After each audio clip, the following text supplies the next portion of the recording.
આજે તો આવી ગયો મિત્રો આપણે ત્યાં ડ્રોનનો ફૂલ સ્ટોક. તો કેમ છો મિત્રો, સ્વાગત છે તમારું એક નવા મિની વ્લોગમાં, જ્યાં આપણે સવારમાં નીકળી ગયા હતા ઓફિસ જવા માટે. અને આજે કામવાળા બેન ફાઇનલી આવી ગયા હતા, એટલે આપણે ઓફિસ ખોલી અને નીચે ઉતરી ગયા જ્યુસ પીવા માટે. કારણ કે આજે હતી આપણે 11 એટલે લઈ લીધો મેંગો જ્યુસ. પછી તો સુપર આવીને જોયું તો માલ એમને એમ હતો, ગોઠવવાનો બાકી હતો. એટલે હવે આજે સાંજે ગોઠવીશું માલને, અને પછી તો શું યાર, બધે રસ્તામાં આવતો હતો ને પગમાં આવતો હતો. પછી આપણે નીકળી ગયા આપણે સાઉથ બોપલ જવા માટે. સાઉથ બોપલથી આવી ગયા સ્ટર્લિંગમાં. અને સ્ટર્લિંગમાં તો આજ ખાસા ટાઈમે આમ એવું લાગ્યું કે ભાઈ ફર્યા, એટલે મેં લાય તમને બતાવી દઉં. પહેલાં સ્કૂલમાંથી ટ્યુશનમાં બહુ બંક મારીને અહીં આવ્યા.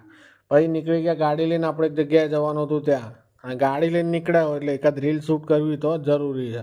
અને પછી પડી ગઈ હતી સાંજને બેહવા આવી ગયા હતા બબલુભાઈ. જો આ રહ્યા ભવિષ્યના સરપંચ અને અમારા પોલીસ બે બનવાના છે.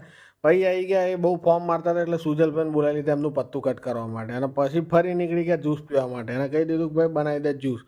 અને પછી ફાઇનલી નીકળી ગયા સાઉથ બોપલ જવા માટે. અને મિત્રો આજે થોડીક આમ તબિયત નરમ જેવી લાગતી હતી, એટલે બહુ વધારે થયું નહીં. મળીએ કાલ સવારે એક બીજા બ્લોગમાં.